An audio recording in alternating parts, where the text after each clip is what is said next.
Olá, boa tarde. Vocês que almoçaram agora estão despertos? Meu nome é Vanderlei Caloni e eu sou programador.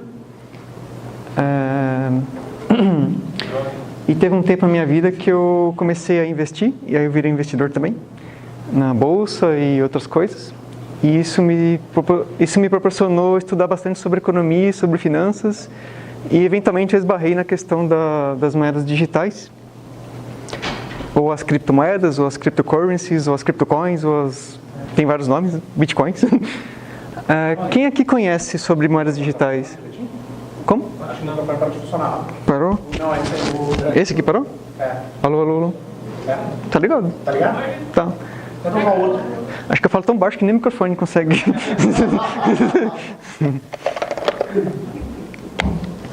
Agora pode. Agora sim. Alô. Beleza. Quem já ouviu falar de criptomoedas? Quem sabe qual o mecanismo interno delas que permitem elas funcionar? Alguém já estudou a respeito? Tá, pouca gente. Legal. Estudando sobre criptomoedas, principalmente o Bitcoin, que é a principal criptomoeda da atualidade, você se depara com um problema de que é uma tecnologia que serve para todo mundo, e só que só tem um pequeno nicho que fica muito interessado nisso, que são as pessoas mais técnicas.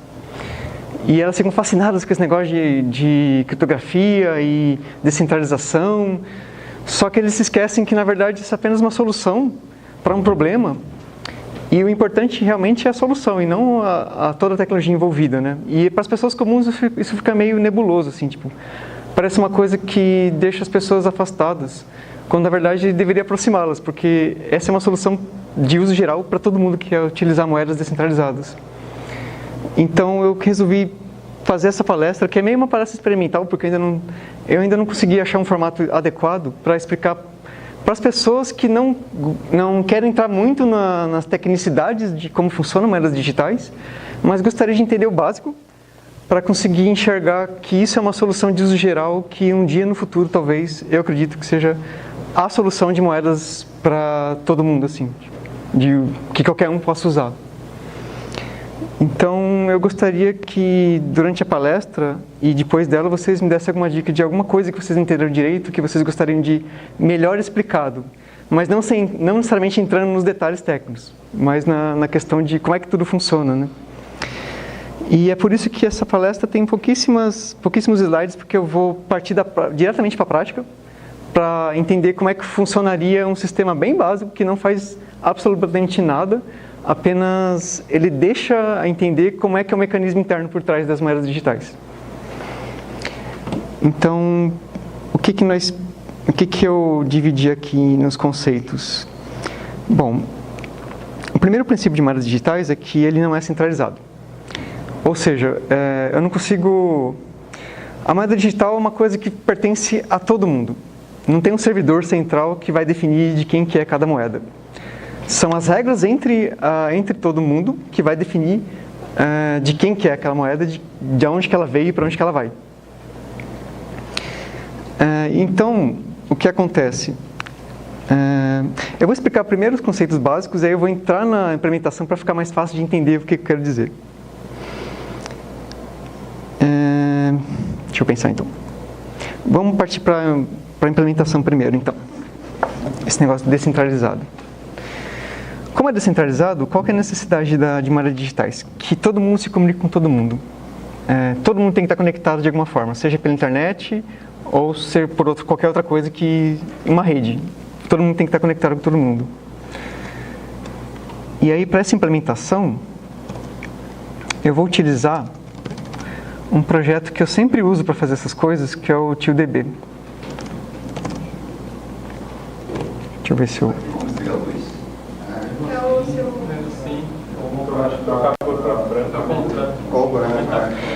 Melhor branco, né? Não, o tamanho eu vou resolver aqui, que eu vou dar um zoom. Deixa eu ver primeiro como é que fica o zoom. Se ainda fica muito ruim. O fundo branco, você diz? Não, é a fonte. fonte? Pode ser. Vamos tentar aqui.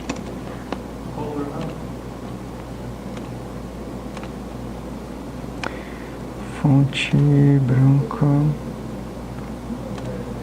Eu sou meio dummy nesse negócio de prompt. Pop-up screen text.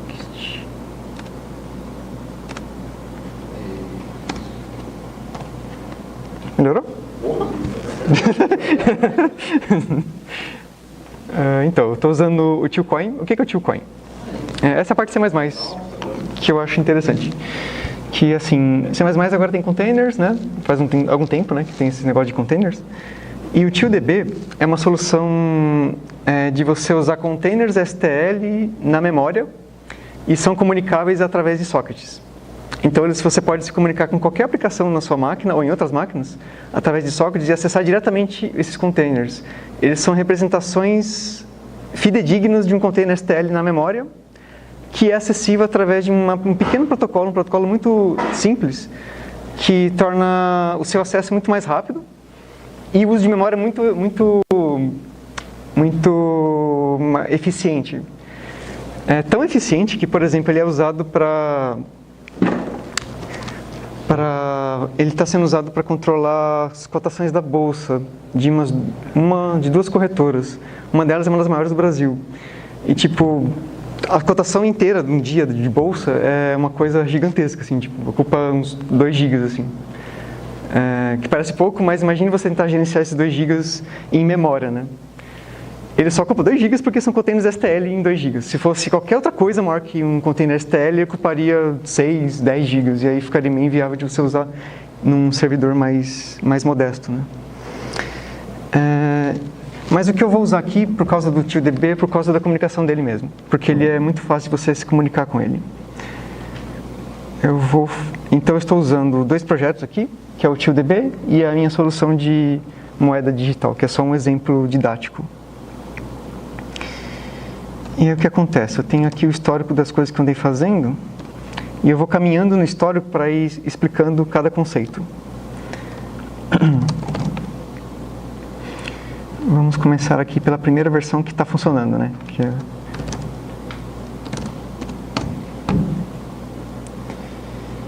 Então vamos lá.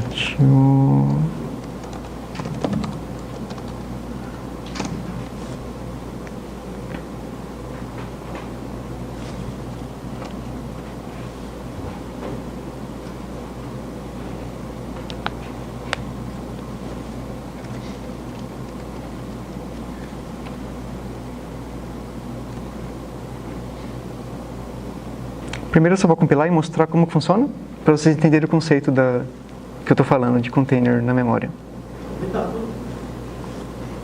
Ele já está compilando, vai funcionar. Ó, sucesso, ok. Se der erro eu mostro, não se preocupe. Vamos lá no diretório de saída.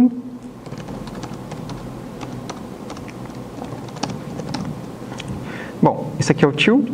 Ele é um executável normal e tem algumas ferramentas que você pode usar para acessá-lo. Eu vou iniciar o till com parâmetros padrão e ele já está rodando. Agora eu vou dar Está aqui rodando. Copyright do meu amigo Rodrigo Stoss, amigo e sócio da Bitforge. Só que ele é fonte aberta, ele está no GitHub e está sendo mantido não só pela Bitforge, mas também por algumas pessoas fora da Bitforge. Então tá, ele já está rodando, ele tem alguns containers padrão e você pode acessar ele através de uma ferramentinha que também está no próprio repositório, que é o Till Explorer. Você conecta na porta padrão, você pode usar qualquer porta, é parametrizável, né? E ele já mostra os containers. Então, são containers meta containers, porque contém informações sobre a sessão, os usuários que estão utilizando os containers. A partir disso, você pode ir lá, conectar nessa porta e, através de um pequeno protocolo, você pode criar containers, remover containers, adicionar itens, remover itens, fazer sort, fazer um monte de coisa. Através de uma interface em C, por socket. Existe um wrapper em C++, existe um wrapper em .NET e existe um wrapper em Python. Eu acho que ainda a única coisa que falta é Java mesmo. O Java você poderia usar JNI, JNI, para fazer a ponte. Mas ele já suporta essas 4 linguagens tranquilamente, assim. Todos os testes são feitos nessas 4 linguagens. Então vamos para o fonte agora. O fonte não do tio, mas desse exemplo de moeda digital. O que ele faz no momento? Ele tem a opção de construir o que a gente chama de corrente de transações. O que são moedas digitais, basicamente? É uma corrente de um monte de transações que é como se fosse um livro caixa. Você vai falando, fulano deu tantas moedas dele para outra pessoa. E na seguinte linha tem, fulano deu tantas moedas para outra pessoa. Assim, sucessivamente. É um grande histórico de para onde estão indo as moedas. E esse comando inicial da primeira versão só vai lá e constrói esse container, que vai ter as transações. E aí você pode adicionar transações e pode monitorar elas. Com isso, você já tem uma infraestrutura que permite que você faça isso. Cada pessoinha aqui pode ser um servidor. Você pode subir. Você não precisa receber as transações. Você pode se conectar a qualquer outro servidor e receber as transações desse servidor. E aí funciona mais ou menos como uma rede mesh. Se você encontrar um servidor que tem as informações, você se conecta nele, continua monitorando e você vai recebendo as transações, as últimas transações que estão acontecendo nessa moeda. Então, por exemplo, vamos construir aqui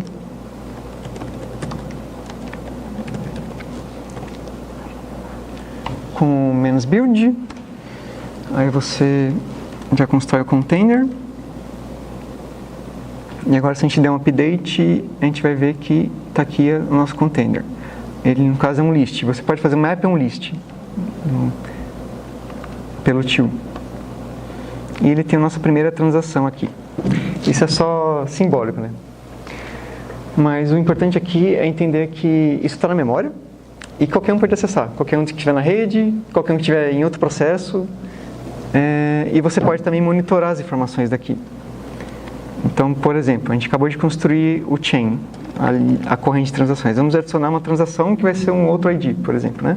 Vamos adicionar mais umas 3. F5 e aqui estão as transações. E o que é legal aqui? Eu vou iniciar uma outra instância que monitora as transações que estão entrando nesse servidor. E aí, essa nova instância poderia servir como um segundo servidor. Eu estou recebendo transações de outras pessoas, mas eu também estou monitorando os outros servidores. Eu posso monitorar um ou mais servidores, né? Então, quando eu vou adicionar mais uma transação aqui, por exemplo, a minha primeira instância detecta que recebeu uma nova transação. E dessa forma você consegue sincronizar todos os servidores. Aí você tem isso daqui essa questão da descentralização. De, tipo, qual que é o servidor central que tem as transações? Todo mundo é o potencial servidor. Supondo que vocês fossem cada um servidor, basta que cada um comunique que há uma transação e aí todo mundo fica sabendo. É como se um dos servidores, o primeiro que receber a transação, ele fala, recebi uma transação nova. E aí, sim. Uma dúvida. Fazer uma analogia com o Git, não sei se vai ser justo. Basicamente, você teria 2 repositórios Git que são iguais ou tem o mesmo master, o mesmo head, no caso, o inicial, né? O primeiro commit é o mesmo. Então, eles são o mesmo repositório. Se houver um commit aqui, basicamente esse vai ser atualizado automaticamente. Se você fizer aquele comando de puxar os commits. Mas a analogia é justamente, ele vai automaticamente fazer esse build do outro repositório. Seria mais ou menos isso. É exatamente isso. Aliás, é uma ótima analogia, porque podem existir conflitos, que é 2 servidores recebem transações diferentes, e você tem que fazer um merge depois, que é juntar. É uma boa analogia.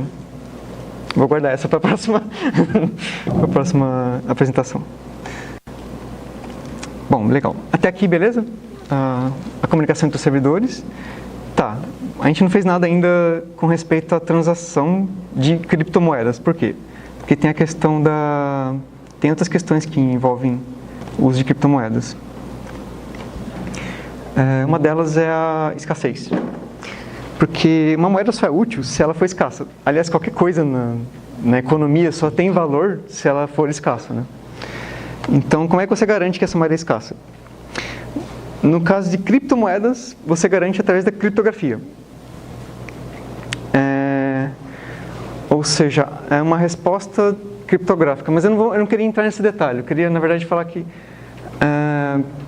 uma criptomoeda ela se baseia em uma resposta criptográfica, mas ela poderia se basear em qualquer resposta que alguém tivesse e chegasse a essa conclusão antes de todos os outros servidores. Então, por exemplo, não sei se eu vou me adiantar. Não, ainda não. Deixa eu ver o que tem aqui. E consenso. Você também tem que entrar em consenso entre os servidores, que é a questão do Git. Os servidores têm que concordar que aquela transação é válida. Mas deixa eu olhar aqui o histórico para voltar para... Ops, peraí.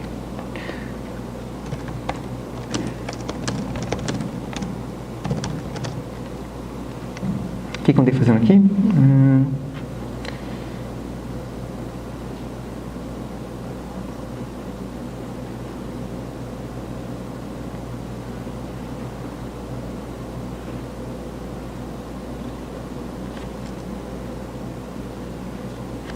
Isso aqui está em outro lugar aqui.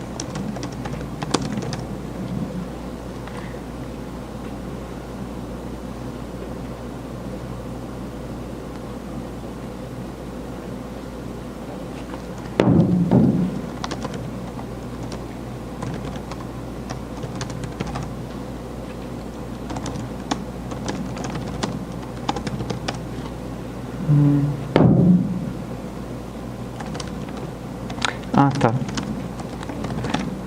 Fazendo errado o log aqui. Que eu já estava na versão antiga. Sim. A primeira mudança aqui que eu queria mostrar para depois entrar nesse negócio da escassez é transformar o ID em alguma coisa mais inteligível.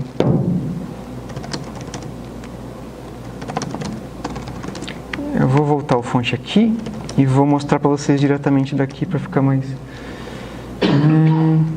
Aqui basicamente é isso daqui.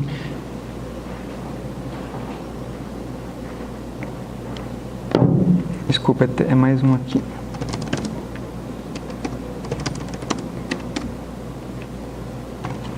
Aqui. Para ficar branco, né? Acho que eu vou voltar para o Visual Studio então, mais fácil.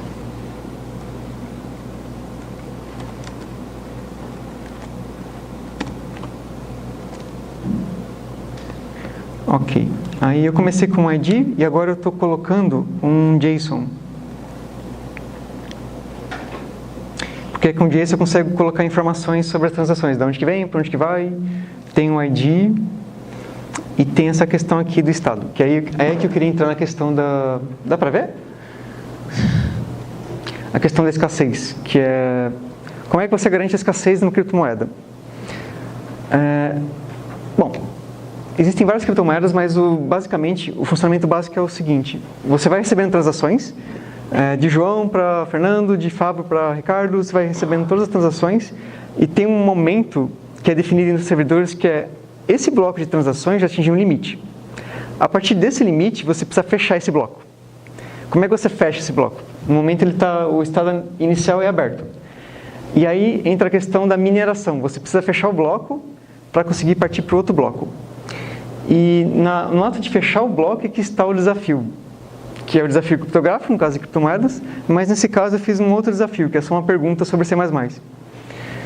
A primeira pessoa que responder uma pergunta sobre C++ consegue fechar o bloco. Você coloca a resposta lá no bloco de transações e o servidor, aí entra a questão do consenso. Os servidores têm que entrar em consenso de que aquela resposta está certa. Se os servidores não entrarem em consenso, não adianta nada você tentar fechar o bloco, aí você vai ter que tentar de novo uma outra resposta. É a mesma coisa da criptomoeda, só que colocando com criptografia. Você tem um desafio criptográfico, uma quebra de criptografia. Se você conseguir quebrar, primeiro que todo mundo, você avisa os outros servidores e eles têm que entrar em consenso de que realmente você conseguiu quebrar aquele desafio criptográfico. Só que colocando com perguntas fica mais fácil de entender essa lógica. Então, deixa eu ver se já está implementado aqui. Eu acho que não. Eu acho que está com umas 3 perguntas, só para iniciar a conversação. Vou compilar, se der erro eu coloco o zoom. Deu erro também? É porque eu estou rodando o programa aqui.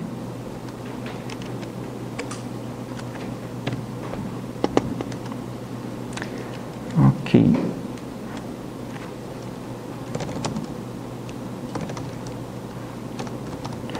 Entrar no master. Agora eu vou fazer um novo build, vamos começar de novo uma corrente de transações. Deixa eu voltar para cá. Transações, vamos ver como é que elas estão. Ok, agora já não é mais um ID, agora é um JSON que tem mais informações. Tem o ID dele, eu defini arbitrariamente que o primeiro ID é 0, é o começo do bloco de transações, e o estado inicial sempre é open, sempre está aberto. E aí, conforme eu vou adicionando novas transações,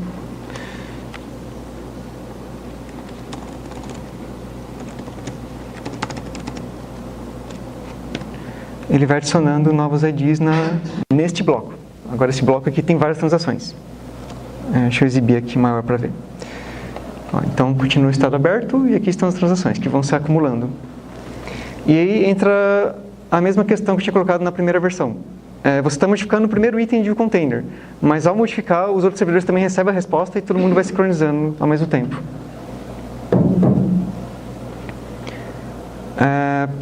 Agora voltando para a questão do Git, pode existir uma transação que não está num grupo de servidores, mas está em outro? Pode existir. Mas isso não é relevante porque depois que você fechar o bloco, aí você valida todas as transações de novo. E as transações que ficaram de fora vão ter que ser inseridas no próximo bloco de transações. Então talvez a sua transação tenha que esperar mais o tempo de fechar mais um bloco, para ela ser validada.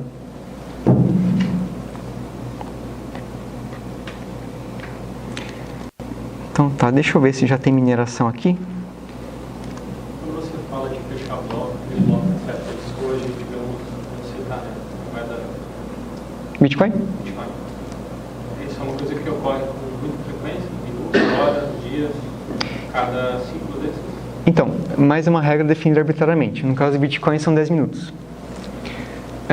Só que também tem o tamanho do bloco. Então, quando atingir 1 mega... quando atingir 1 mega o tamanho do bloco, você pode fechar o bloco. Aí todos os servidores podem começar a fechar. E aí o desafio tem que durar 10 minutos. Se esse desafio, aí ele vai se autocalibrando. Se esse desafio demorar 15 minutos, o próximo fica mais fácil. Para que dure 10 minutos, teoricamente. De forma probabilística, ele deve demorar 10 minutos. Isso. Se demorar um pouco tempo, se demorar 5 minutos, aí você deixa mais difícil no próximo bloco. Ele é autorregulável dessa forma.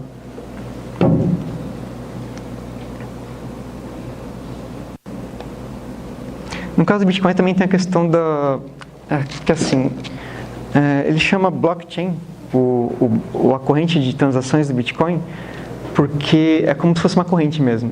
Então, para o próximo bloco funcionar, ele tem que ser validado com o anterior. E para o terceiro bloco funcionar, ele tem que ser validado com o segundo, tem que ser validado com o primeiro e tem que ser validado com o inicial.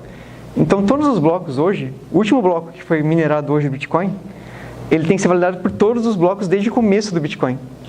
Senão, ele não é um bloco válido. Então, todos dependem dessa corrente. Se você quebrar a corrente, ele é inválido e os servidores não devem aceitar esse bloco de transações. É por isso que quanto mais fundo no histórico você tiver, a sua transação tiver, mais confiável ela é. Porque vários servidores validaram vários blocos no passado da sua transação. Deixa eu ver se eu tenho... Hoje, cada criptomoeda tem o seu database de blockchain, né? E ele é único, mas ele é distribuído, tudo se sincroniza em algum momento determinado ou indeterminado, mas tudo converge para um servidor, ou não que eventualmente tudo esteja ali, mas se a moeda ficasse parada hoje e não houvesse mais transações, tudo convergeria. Não sei se foi Se não houvesse mais transações, tudo convergeria. Tudo convergeria. A sua pergunta é se o histórico é o mesmo entre os servidores? É isso? Não, na verdade, o que eu queria entender é só existe um database, eu entendo que é distribuído, mas não existe, por exemplo, dois, que nem você iniciou lá o primeiro em zero, né? O primeiro blockchain em zero. Tudo começa no mesmo. Todos começam no mesmo. Então, o Bitcoin, por exemplo, ele começou em um determinado momento, aquele é o único início de toda a criptomoeda. Então, assim, se eu tiver outra criptomoeda, sei lá, Tilcoin, né? Você vai ter um início e todo mundo que usa essa moeda, aquele é o início real, verdadeiro, e não existe outro. É isso? Você poderia começar de novo. Certo. Só que aí você seria uma outra moeda. Porque as moedas, elas convergem do próprio sistema de transação. Que é essa questão que está... Eu questionei assim, se eu parasse hoje todas as transações, eventualmente tudo convergiria, todas as transações daquela moeda convergiriam para o mesmo database. Mas é o mesmo database mesmo. Todos têm que ter o mesmo histórico. Se você começar de novo, você pode começar do zero. Você pode ir lá compilar um Bitcoin novo lá, o blockchain, e começar do zero. Só que você vai precisar de servidores que concordem com esse novo histórico, né? E mesmo assim, as moedas são desse histórico. Eles não convergem com o histórico original de 2009. E a questão do branch, de você criar um merge, isso pode acontecer por algum tempo, que é o caso das transações dois servidores conseguiram fechar 2 blocos. E esses blocos não batem, eles são diferentes de transações. E aí vamos supor que os dois continuam conseguindo fechar mais blocos. E aí vai ter uma divisão entre dois grupos de servidores. Metade, mais ou menos, vai concordar com um servidor e a outra metade vai concordar com outro histórico, né? Até que um deles consiga passar o outro em 3 ou 4 blocos. Quando ele passar, vale mais a pena para o servidor seguir o que conseguiu passar e aí todo mundo desiste daquele bloco e ele converge novamente para apenas um histórico na linha de transações. Tudo aquilo é descartado. Então, por isso que eles falam que para você garantir que essa transação ocorreu com sucesso, é legal você esperar 1 hora, que são 5 ou 6 blocos de transação. Porque depois de 5 ou 6 blocos, você já convergiu todo mundo. Até lá pode ser que haja um branch, né? Essa aqui é daqui que vem as moedas, né? Não só da mineração. Quando você minera, você faz isso, parecido com isso. Quando você fecha um bloco, você pode pegar parte dos bitcoins, mas você não pega de quem está mandando, você brota do nada, no caso, porque você conseguiu fechar o Bitcoin. Se você consegue fechar, você tem direito a X Bitcoins. Aí você vai lá e coloca no seu saldo, né? O meu servidor tem X Bitcoins porque eu fechei o bloco. Eu respondi a pergunta certa. Eventualmente, no caso do Bitcoin, ele já tem um algoritmo que ele vai diminuindo essa recompensa, né? Vai cada vez menos valendo a pena. E aí eles resolvem isso com o FII mesmo, com a taxa. Você paga uma taxa de transação. Que começou de graça e agora vai aos poucos subindo, né? Enquanto os bitcoins minerados vão diminuindo, os FIIs vão aumentando, né?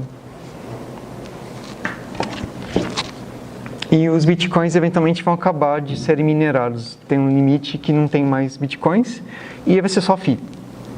E provavelmente todas as moedas digitais vão seguir o mesmo fluxo. Eu ainda não vejo se existe uma outra solução para isso.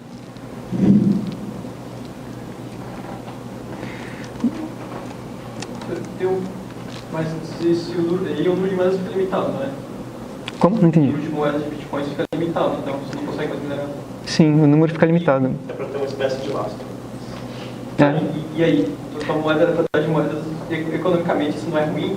Se a moeda é limitada, alguém não pode criar um lastro e fazer uma valorização ou subvalorização da moeda?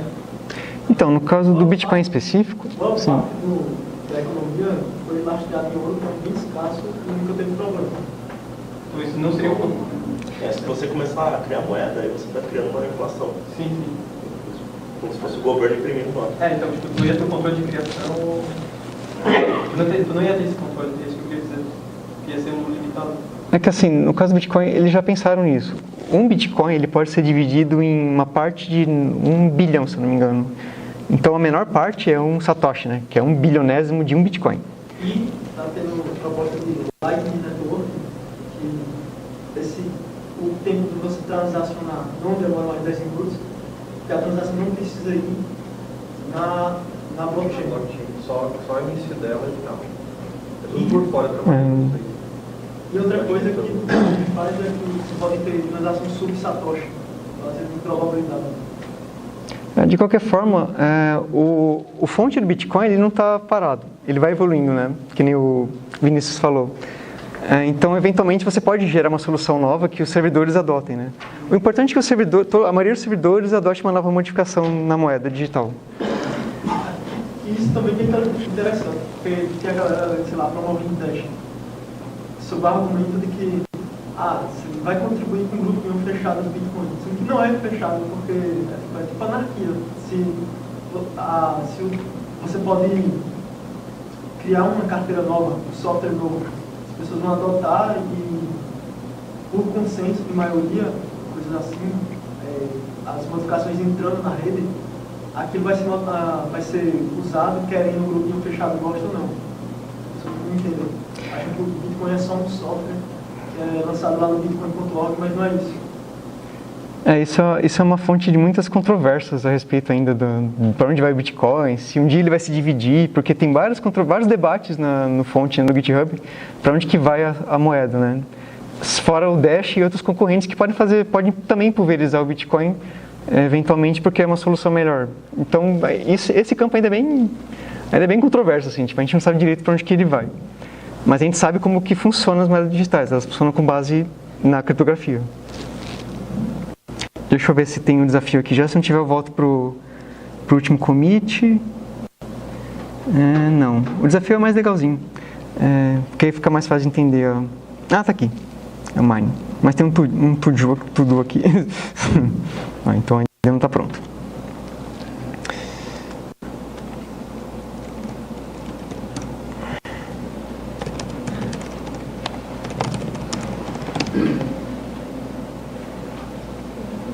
Lots of questions. Vamos partir direto para o último, que aí já fica dentro do...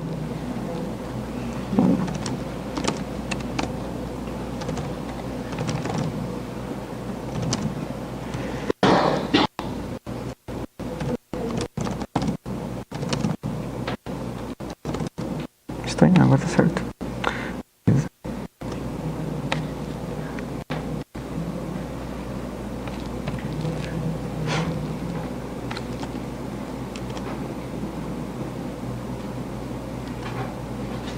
Compilou. Deu sucesso, não vou dar o zoom, então não precisa.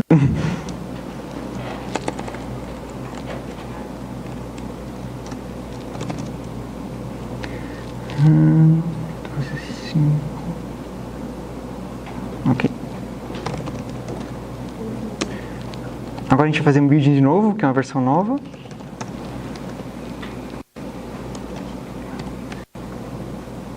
Eita, mas...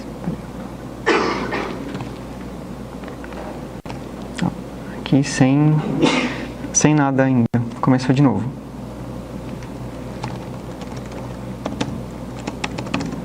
Adicionar algumas vezes. E aqui você já tem novamente mais um bloco. Aqui estão as ações. E esse bloco está aberto. Agora a gente vai fechar o bloco. Vamos supor que a gente definiu que são 4 transações no máximo. Chegou em 4, você tem que fechar o bloco. E aí o que acontece? As outras transações ficam esperando para os próximos blocos. Enquanto você não fechar essa, você não pode ir inserindo outros blocos, né?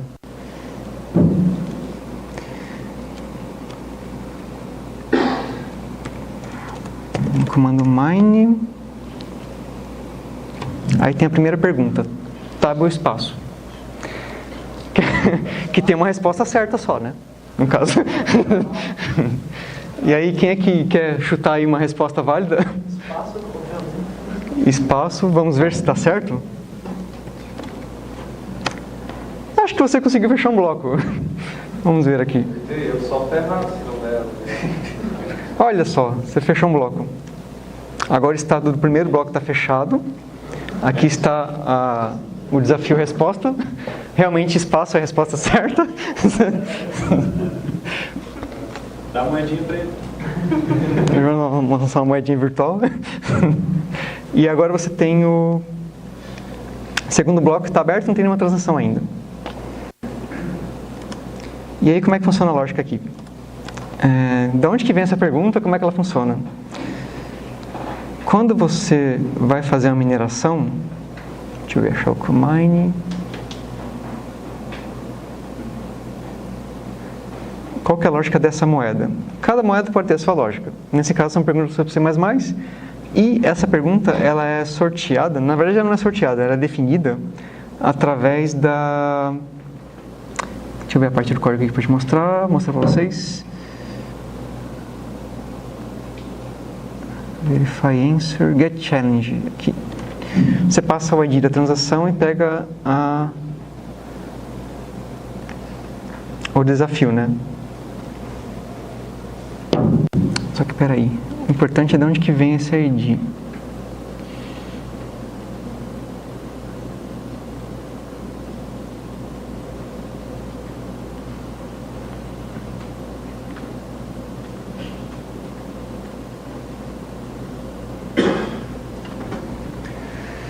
ID, cadê o ID? Aqui, Next ID.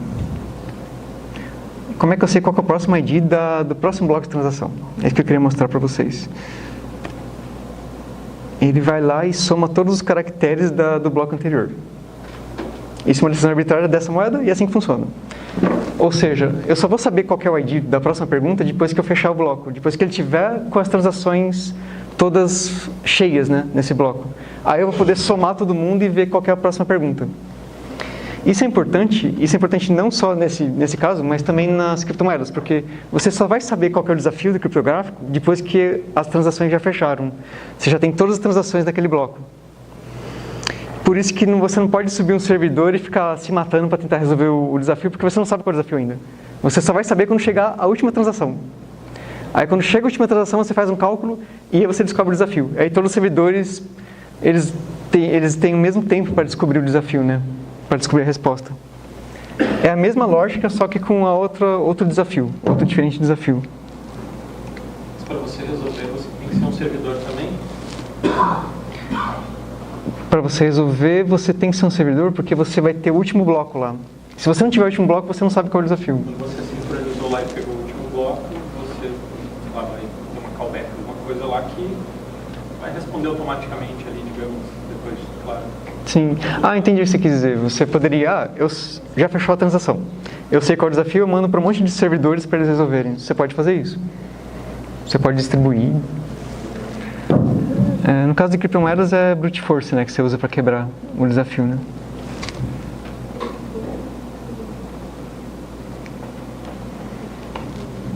É mais ou menos o que eu estou fazendo aqui, porque vamos minerar mais um para vocês verem. São 4 transações, né? Vamos definir que são 4 transações para fechar.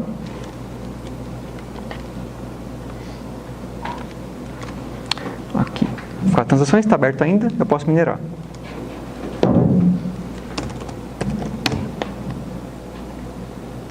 Essa é mais difícil, hein? Vamos ver. Quais são os modos disponíveis de herança para herdar uma classe de outra?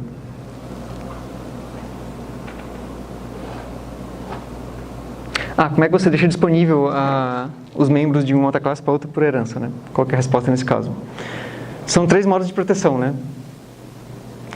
Esse é o desafio. Depois que fechou o bloco, você sabe qual que é o desafio. Então é mais ou menos isso que acontece com os servidores. Tipo, todo mundo agora sabe qual é o desafio. Alguém quer responder? Ninguém quer ganhar moedas, tio coin? Não, são 3 modos. Private, public. Muito bem, vamos. Quer dizer, peraí, devolve suas moedas, eu não sei ainda se está certo. Mas tem a ordem? Tem a ordem. As respostas estão num formato meio bizarro que eu criei aqui. E eu vou ter que usar na colinha aqui, peraí. Challenges. Deixa eu ver aqui. Agora todo mundo vai ver a resposta. Que droga, né? Cadê? Vou passar bem rápido para ninguém ver. É Public Private Protect. Muito bem. E eu coloquei tudo minúsculo e com underline para juntar.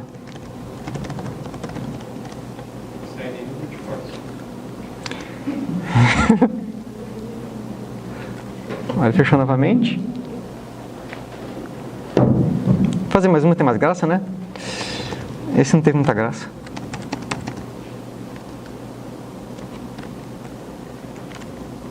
Mais 4 transações.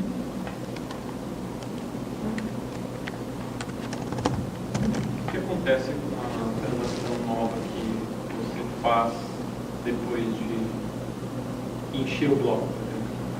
Aquele bloco encheu, você obrigatoriamente tem que fechar ele. É o servidor que usa, aceita, mas fica uma lista temporária. Toda transação ela é aceita. Tá aqui, assim, tem uma validação básica, que é essas moedas realmente pertencem a esse usuário, a transação que ele está me mandando, todas as regrinhas que estão nela fazem sentido de acordo com a regra da criptomoeda. Se fizer, beleza. Isso é a validação da transação. Só que ele só vai ser... tem duas divisões, que é você validar a transação, ela está válida, e você incorporar no bloco, que eles chamam de...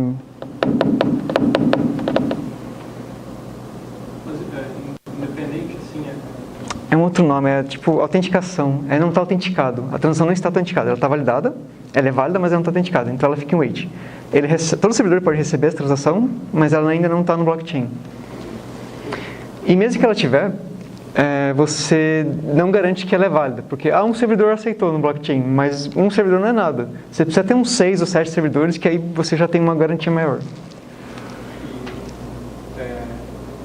Questão mais assim, se o bloco precisa ser fechado, ele não pode mais aceitar transações, aquela transação ela fica guardada ali para quando alguém fechar o bloco, ela ser inserida no novo bloco, ou ela é recusada por algum motivo? Ou é detalhe de implementação de cada criptomoeda? Não sei se ficou claro. Agora não ficou muito claro, porque assim... Alguém entendeu? Então, assim, você adicionou 10 transações. E aí chegou lá no limite, digamos que você tinha 1 mega, que você especificou o limite do seu blockchain. Tá? Então você adicionou e encheu 1 mega. Se eu mandar mais uma, antes de ele ser aceito, suponho eu, que esse bloco teria que ser fechado. Mas o cara que está enviando essa transação, o que acontece com essa transação? Ela vai ser aceita? Entendi. Então, como eu falei, tem essa validação da transação.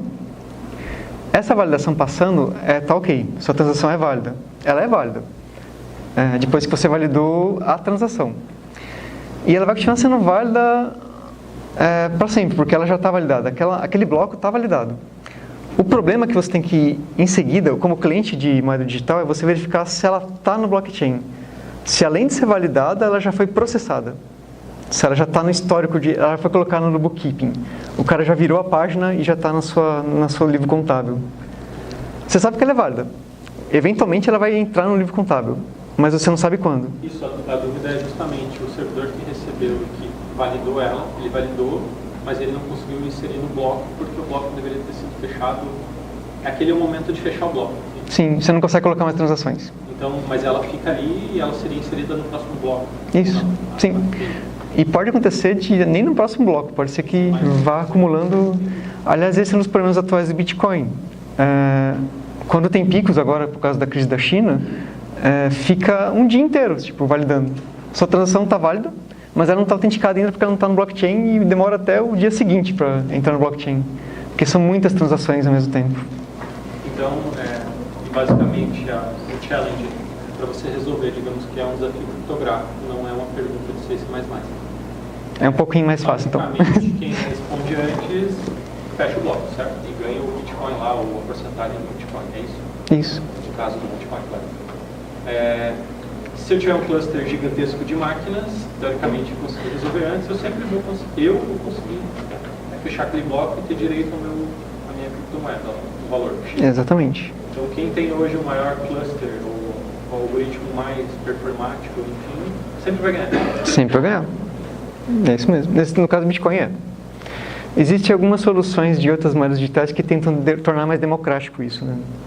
Colocando uma regra, você validou, você não pode validar a próxima, para tentar deixar um pouco mais distribuído, né? Então o cara que tem um Raspberry Pi não, desiste, você não vai conseguir.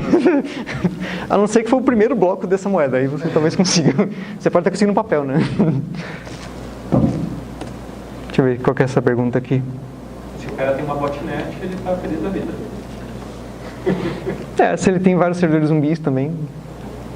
Na China eles têm os hackers que ocupam salões assim, só com as ICs que foram feitas para fazer em hardware o Bitcoin. Então, tipo, por isso que eles controlam o Bitcoin hoje, bem dizer. Eles não controlam, mas tem, sei lá, 20% de poder de mineração do mundo está na China.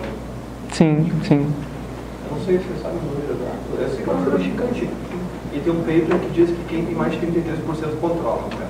Controla total, pode saber o que vai acontecer. Isso no próprio paper original do Satoshi ele fala que se você tiver mais de 33 é muito provável que você controle toda a rede. Controla. Então, tem um paper publicado de criptografia mesmo, que já passou por revisões e tal, os caras dizem que não, tá, é assim que faz.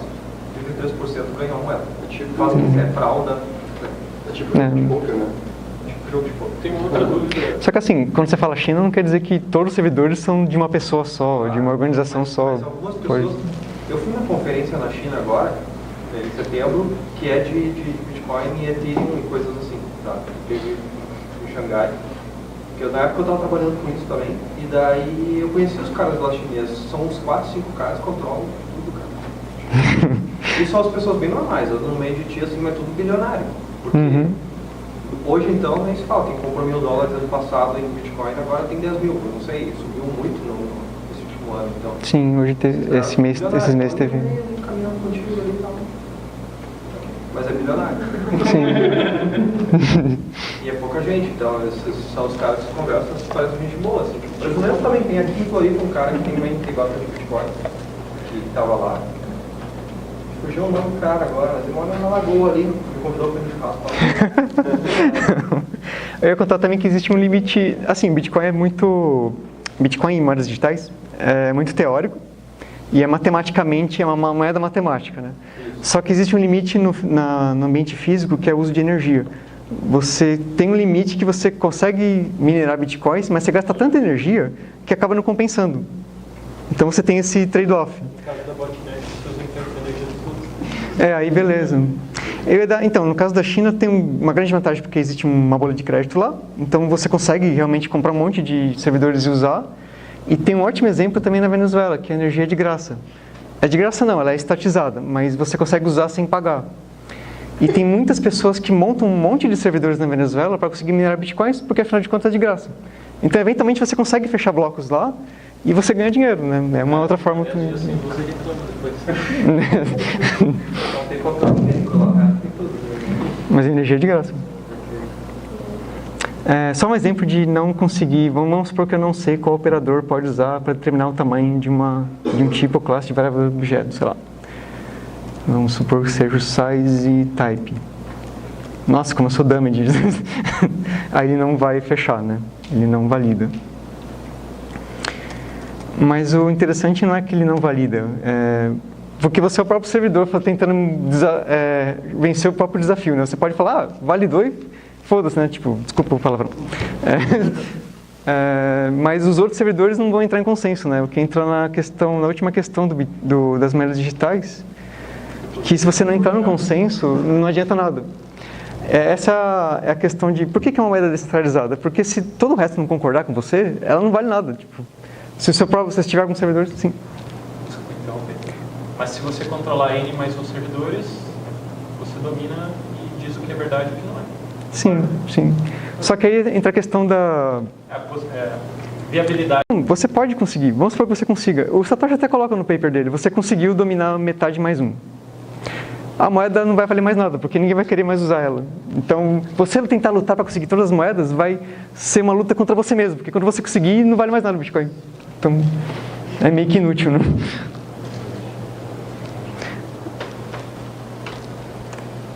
Bom, apesar do nome da minha empresa ser Bitforge, a gente não mexe com Bitcoins ainda, mas se alguém tiver alguma ideia de startup, nós estamos interessados em saber. Alguém tem alguma dúvida? Como eu falei, é uma palestra meio experimental, eu estava só tentando mostrar para vocês se é fácil de entender esse conceito. Por favor. Se você pudesse, nem aqui, eu vou ver, né? Dar 5 L's, eu queria ver. Você não pode fraudar, porque senão os outros usuários vão desistir dessa moeda. Você não pode fazer double spending, porque isso é inválido. você gastar 2 vezes a mesma moeda. Ok, mas até alguém perceber, digamos, que realmente ocorreu isso. Você poderia roubar alguns milhões. Se você Ok. é isso, Mas olha o que você gastou, né? Você montou metade dos servidores do mundo. É tipo o Dr. Evil, né? Tipo, fez um puta plano maligno, mas na verdade a recompensa não vale a pena, né? Em grande escala não vale a pena. Talvez uma moeda pequena, talvez até valesse. Que esteja começando. Mas ela não vale nada também. Então é meio que... São regras básicas da economia aplicadas à matemática e computação, né? É mais ou menos a... Não é exatamente igual, mas seria uma analogia com a teoria do jogo de John Nash, né? Às vezes, para você ganhar, você tem que dar um passo para trás e aí todos ganham, né? Mais alguma dúvida? Como é que faz para transformar isso em dinheiro real? Fazer uma compra de dinheiro? Você precisa encontrar um vendedor que aceite essa moeda.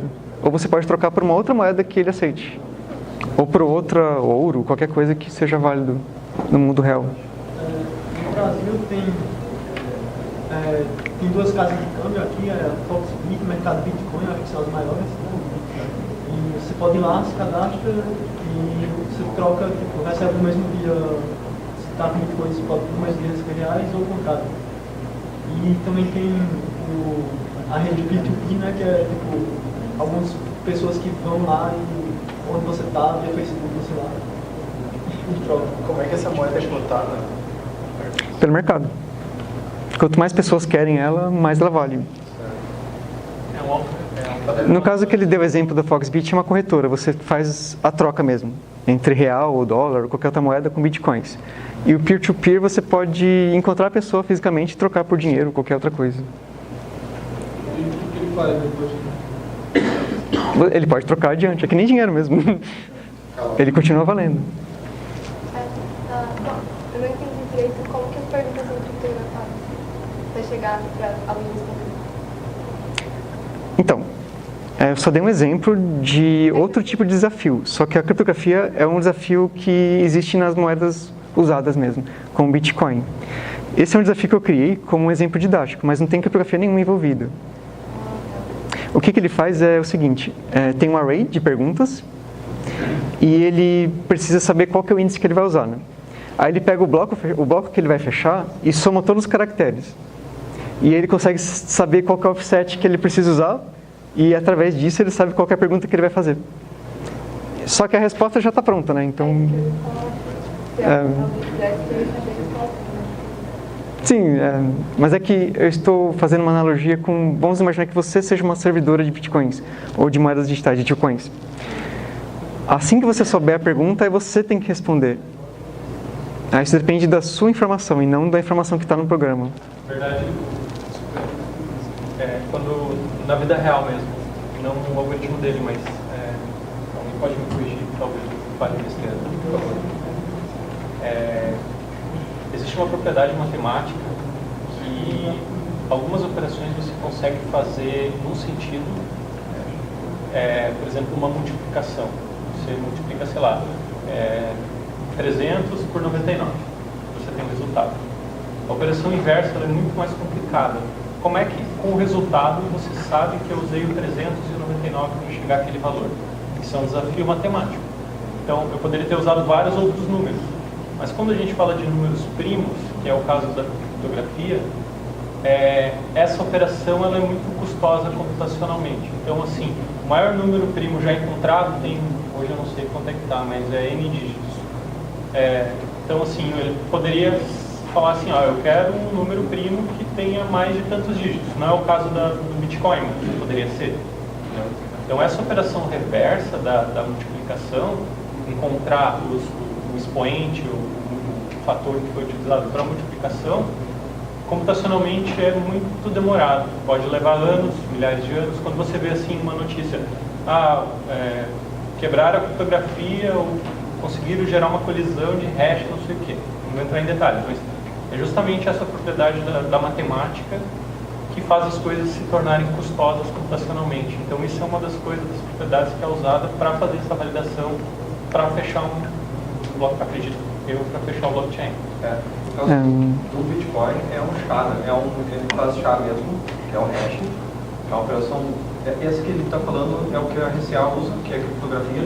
É o que o browser usa quando você acessa um site seguro. Usa mais ou menos 2 primos de 300 dígitos. Então, só aqueles 2 primos são possíveis de gerar multiplicação, porque são primos. Então, não tem como outros 2 números qualquer. Então, o cara, para quebrar, ele teria que saber quais 2 primos de 300 dígitos é uma porrada de dígitos. Então, não tem como manter uma tabela de todos os primos. Então, por isso que é seguro. É seguro até que consigam fazer um quântico. Quântico faz instantaneamente essa operação. Mas aí entra a questão, por exemplo, do Bitcoin. Ele tem que demorar 10 minutos. Não, o Bitcoin não funciona assim. Ele funciona com um hash, e hash não é quebrável. Então, nesse caso. É seguro ainda. O SHA foi quebrado essas 2 semanas atrás pelo Google. O SHA-1, que é o que usa no Git. Mas eu acho que usa SHA-2 ou 3 no Bitcoin. O Ethereum usa SHA-3. O Bitcoin eu não tenho certeza, porque eu nunca mexi no código do Bitcoin. Assim, não, mas eu quero dizer que mesmo que ele fosse quebrado. Eu acho que é SHA-2, cara. A sua dúvida é sobre criptografia mesmo? A sua dúvida é sobre criptografia mesmo? Era só você ver como que funcionava mesmo. Porque eu queria evitar justamente entrar na questão da criptografia para tornar mais fácil. Eu tenho uma dúvida um pouco antes, que é, no teu caso, como é didático, né, o programa tem todas as perguntas possíveis. No caso de uma moeda real, dólar, que existe mesmo, o programa tem todas as perguntas possíveis também, que elas serem feitas. Não. Então, aí é a questão do desafio criptográfico. Ele é gerado conforme ela vai... Mas é interessante porque é a mesma analogia. Existe a resposta, ela já está pronta. É que demora muito tempo computacionalmente para você chegar na resposta. E aí todo mundo tem que brigar para tentar achar qual que é a resposta. Imagina agora, pensando numa analogia mais interessante. Vamos supor que não sejam perguntas que a gente tem resposta lá no computador. Vamos supor que a soma daquele bloquinho de caracteres vai dar uma latitude e longitude de algum lugar no planeta. E a resposta para aquele desafio é o preço do metro quadrado daquele local. Vamos chutar um exemplo, por exemplo. Você não vai saber qual que é o local que você precisa saber antes de ter o bloco para fechar. Mas assim que você saber, aí você vai ter que pesquisar. Aí você demora um pouco mais de tempo para tentar descobrir a resposta. Você pode montar desafios dessa forma, em que existe um tempo hábil mesmo para você conseguir descobrir. Que você não sabe de antemão, né? Nesse caso é só brincadeirinha, né? Mas é que segue mais ou menos um padrão. Segue um padrão, segue uma regra. A mesma coisa que criptografia, que nem ele falou. E é muito mais complicado, né? Outra questão, acho que mais histórica, se o algoritmo utilizado na validação, digamos, no challenge, utilize algum método criptográfico, por exemplo, o SHA, se ele for quebrado, ou for possível gerar uma colisão no caso, essa moeda está fadada à morte, a não ser que tenha um mecanismo de fazer uma migração para um outro algoritmo. Se houver colisão e você conseguir gerar outro hash para a mesma transação? Você consegue... É como se você da transação, criar uma nova transação que gere o mesmo hash. Eu acho que aí acontece a mesma coisa com o Git, né? Mesmo fazendo a colisão dos Git, não é muito crítico, não é histórico. Porque os 2 blocos são válidos. Mas você não sabe quem você está referenciando e se você consegue gerar vários com o mesmo hash, você compromete a validação, porque o servidor A pode ter commit, vamos fazer a analogia do Git. O commit A que tem o hash X e o servidor B, o commit B, que tem o mesmo hash, e quando eles forem fazer a convergência, ele pode dizer que o dele não é válido e ele pode dizer que o dele não é válido. E ninguém vai saber qual que realmente é válido. Só que nesse seu exemplo, todas as transações são as mesmas ou são transações diferentes? Isso, com o mesmo hash. Só que uma colisão. Entendi. Mas aí depende dos outros servidores, né? Se eu consigo, praticamente, por exemplo, em 5 minutos, gerar uma colisão de hash, digamos que a sua challenge fosse... não vai dar certo, isso que eu pensei. Eu consigo gerar... Fosse Tablespace mesmo. Transações diferentes. Certo? Quando ele faz a convergência, esses 2 caras são diferentes e eles têm o mesmo hash. Então, para todos os efeitos, eles são a mesma coisa do sistema. Certo? Nesse bloco, porque aí o próximo bloco depende de toda a informação do bloco anterior. Esse bloco.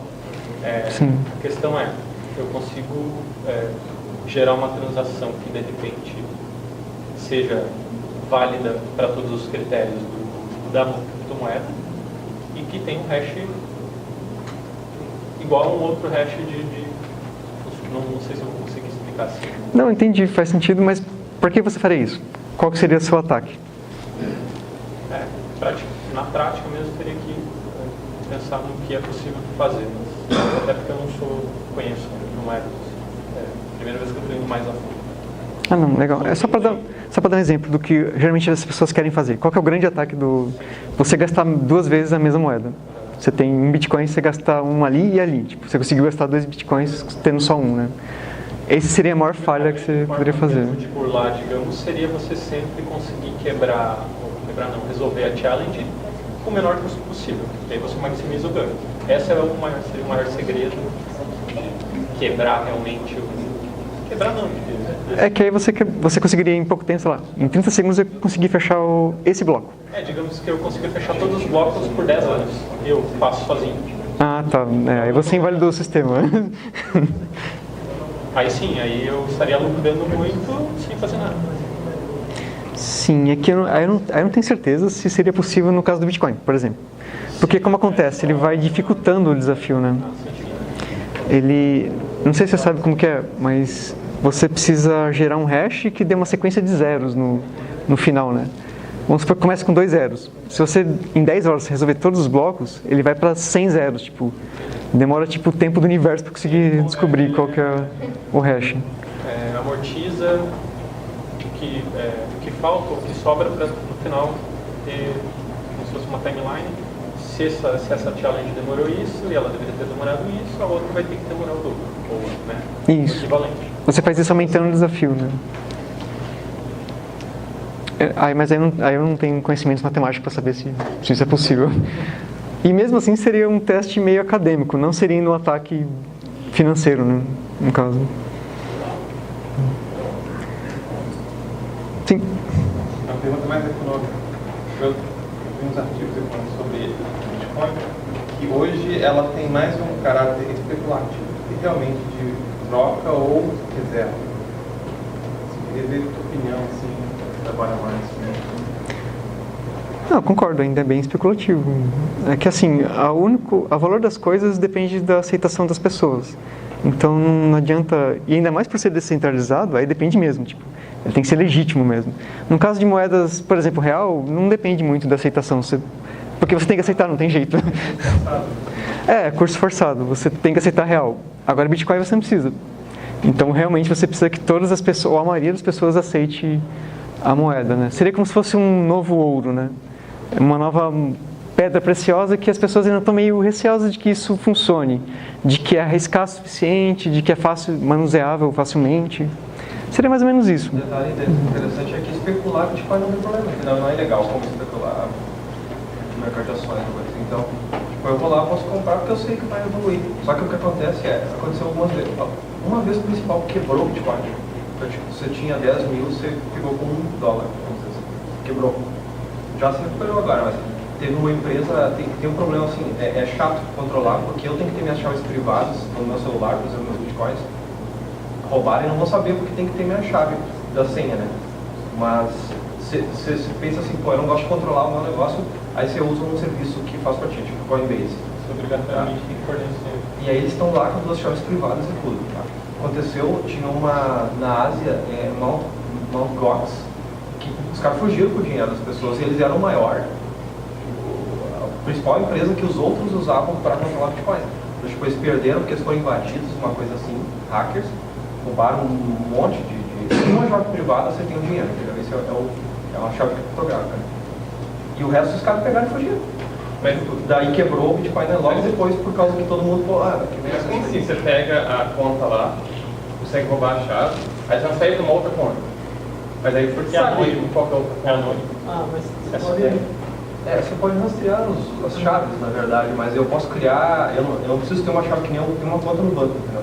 Eu posso ter 5.000 chaves privadas para mim, cada uma com um tanto de bitcoins, é chato de controlar, porque eu tenho que saber cada uma delas qual é o esqui ou coisa assim, mas Ele quer dizer que quando você tem uma conta num site, é como se fosse um banco. Quem tem a chave do cofre não é você, é o banco. E é a mesma coisa, tipo, se eles fugirem com o cofre, você fica sem o dinheiro. Se eles fugirem com as suas chaves, você fica sem os bitcoins. É a mesma analogia. tem proteção, né? Tipo, você tem CDB até 200 mil reais, é protegido. Então, É que o governo legalmente põe, né? mas o Suponho que seja um banco fake, né? Bitcoin é um bancão, sim, mas é muito dinheiro, entendeu? Mas você tem $100 lá, R$100, vamos dizer, para usar. É que você falou de especulativo. A questão da especulação, pelo que eu entendi, é porque a oscilação é muito alta. Então, durante uma semana ou um mês, o valor do Bitcoin oscila muito em relação às outras moedas, né? Porque tem muita gente comprando e vendendo e tem muita indecisão sobre quanto que vale. Esse é o problema da especulação. A solução da especulação é que haja mais especulação, né? Porque quanto mais especulação houver, vai ter mais gente comprando e vendendo. E quanto mais tiver gente comprando e vendendo, você tem mais certeza de quanto que vale Não, a especulação justamente é contra bolhas. Está especulando mais, não está criando outra bolha, porque todo mundo está na esperança de que esse negócio cada vez valendo mais. Na verdade é assim. Você está falando de liquidez, do volume de Bitcoin. Não, sim, mas... A especulação que gera liquidez, né? Está sendo gerado por causa da especulação. Você não está criando uma bolha? Não entendo isso. É que uma bolha só existe por conta da inflação monetária. No caso do Bitcoin, isso já é definido por regra, né? Não, mas Do próprio... pode gerar... a bolha não é criada porque você imagina que algo vale mais do que ele realmente vale. Ah, sim. Eventualmente ela vai cair. Da inflação. Sim. E é por isso que você precisa de muito mais especulação, para que caia o mais rápido possível. O valor do Bitcoin está, por exemplo, transferir dinheiro do país e pagar... tem que pagar a taxa de câmbio. É isso. Você compra aqui no Brasil, se conseguir a taxa boa, né? Esse é o problema de comprar que nem comprar dólar no Brasil. Você vai aqui na Confidência, um valor, vai na outra, tem outro valor. Mas eu compro Bitcoin aqui, eu posso ir lá nos Estados Unidos e trocar de novo por dólar lá. Eu não paguei nada de taxa, claro que isso aí só vale se levar 100 mil. Tipo, não existe problema de levar 10 mil reais, não. Mas 100 mil você começa, políticos se verem isso aí já vão ter uma ideia boa. Você leva dinheiro na cueca, entendeu? Você compra o Bitcoin no Brasil e depois vai lá e troca por outra moeda, entendeu? Em qualquer lugar, lá nas Bahamas, lá. Eu arriscaria dizer que várias pessoas já usam isso, né? Isso é bem... Só que É uma ótima ideia mesmo. os políticos vão comprar muito Bitcoin, se vocês ficarem sabendo, tá ligado? Sim, Fala por aí. É que você está falando de uma bolha. Para existir uma bolha, quer dizer que tem muita gente trocando outras moedas por bitcoins. Porque se você quer bitcoins e tem muita gente comprando bitcoins, você está dando outra coisa em troca. Ou seja, em contrapartida, existe uma outra moeda que não está valendo nada, né? Porque tem muita gente dando essas moedas em troca de bitcoins. Então você é uma bolha por um lado, mas por outro lado também existe uma outra distorção no mercado, que é o valor dessa outra moeda, dessas outras moedas que estão sendo trocadas por bitcoin, né? Aí, eventualmente, as duas coisas podem se equiparar. Mas a bolha tende a acabar, né? Sempre, né? Se que na especulação for usado mesmo de Bitcoin, aí mais do que especulação, aí chegaria no preço legal. É por isso que eu levantei a questão da especulação. Quanto mais especulação, ou seja, quanto mais compra e venda tiver, melhor. Porque isso gera liquidez. Enquanto não tem muita gente comprando, pode ser que valha 100 ou 1000, tipo, não dá pra saber. É que nem casa, né? Não tem um mercado muito líquido de imóveis. Você sabe mais ou menos quanto vale a sua casa, dependendo do vizinho, tipo, mas não tem uma compra e venda toda hora na sua rua, né?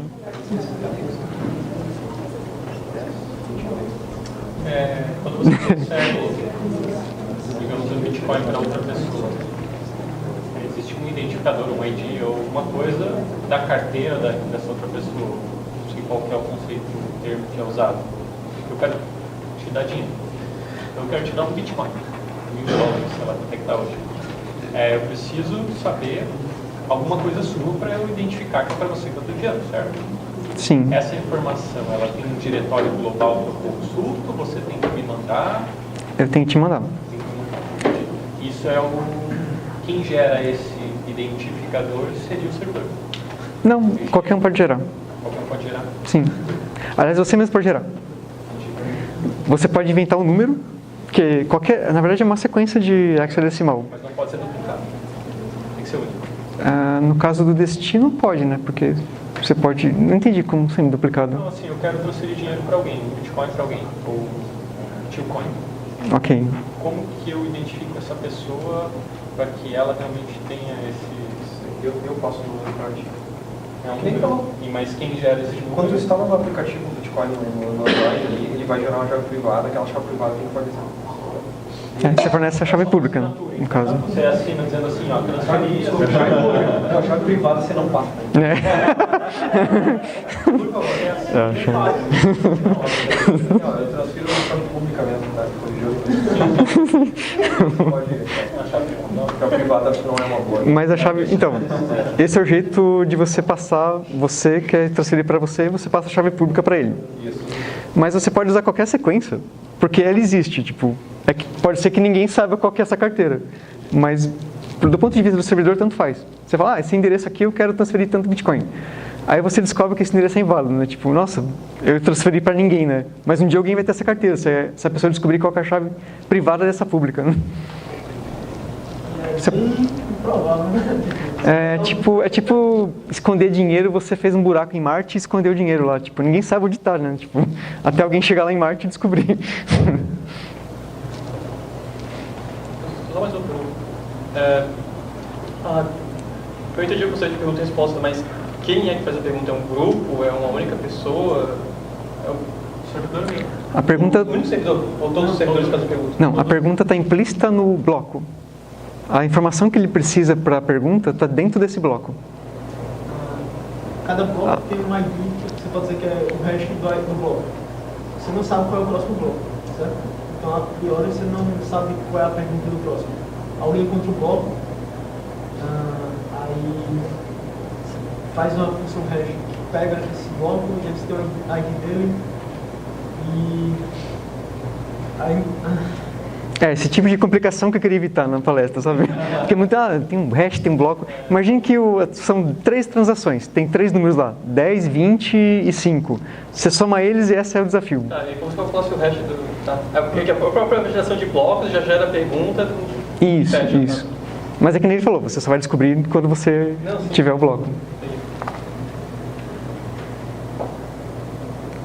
Mais alguma dúvida? Então, deixa eu fazer uma pergunta. Na verdade, eu sei muito pouco sobre Bitcoin, mas ok, a gente só tem um bloco fechado, na verdade, deixa eu começar do final, a gente só consegue fazer mineração quando a gente tem um bloco fechado e o bloco só se fecha quando houver transações, é isso? O bloco só se fecha quando houver transações, beleza. Ok, e no estado inicial, onde não há um bloco fechado com transações, como que haveria mineração? Ah, tá. O tamanho no caso do Bitcoin, o tamanho máximo é 1 mega ou 10 minutos. Se passou esse tempo, você precisa fechar o bloco. Aí você fecha um bloco incompleto, né? No caso. Mas fechando esse bloco e minerando, o que você minera dele? O que você minera? Você bota o endereço na carteira do processo de minerar o bloco. Aí, cada bloco minerado, no começo dava 50 bitcoins, a cada 4 horas cai pela metade. Não, cai pela metade. Entendi.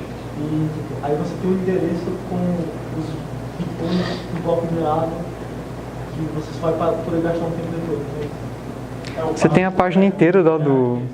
encontrar a resposta para todos os Sim, basicamente, depois que você encontrou a resposta, você conseguiu fechar o bloco e gerar o bloco novo. É isso. Eu não entendi muito bem. Quando você faz a mineração, é encontrar a resposta para fechar o bloco, correto? Isso. É que você perguntou qual que é a vantagem da mineração, é isso, né? Onde que... o valor extraído.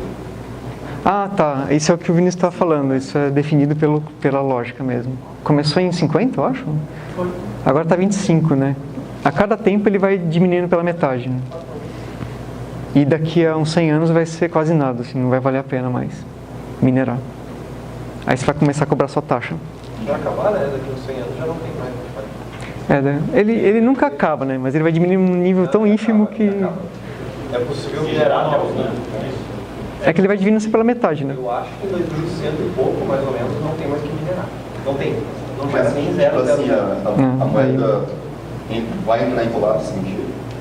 Ela vai ter só um número fixo de bitcoins no mundo e acabou, entendeu? O número de notas emitidas, se tivesse um limite, depois daquilo, Mas não é o problema do número de notas emitidas. o programa incentiva para você continuar deixando a rede sinuosa. Mas daqui a 100 anos Vai ter outra coisa até lá, né? É justamente o contrário. Por não existir mais formas de você criar moeda, porque ela não vai entrar em colapso. As moedas só entram em colapso porque você pode produzir eternamente, né? Ocorre o efeito que deveria acontecer na economia, que é sua moeda, ela tende a valer mais conforme o tempo passa, né? Você vai começar a poder comprar mais coisas com bitcoins, em vez de poder comprar menos, né? Então, deflação, né? É isso, acho que eu Pô, o programador não queria respondi sua dúvida? mexer em economia não, viu? Que bagunça. É muito mais lógico do que parece. Mais alguma dúvida? Acho que também já esgotou o tempo, né? Na próxima você ensina a minerar, sabe? Vou ensinar a minerar em 5 minutos e aí como ganhar dinheiro fácil minerando Tio Coins. Clica no site, vai para cima, Né? Me dê suas carteiras que eu consigo. Pode acabar? Então, obrigado pela discussão, senhores. Foi muito útil. Obrigado.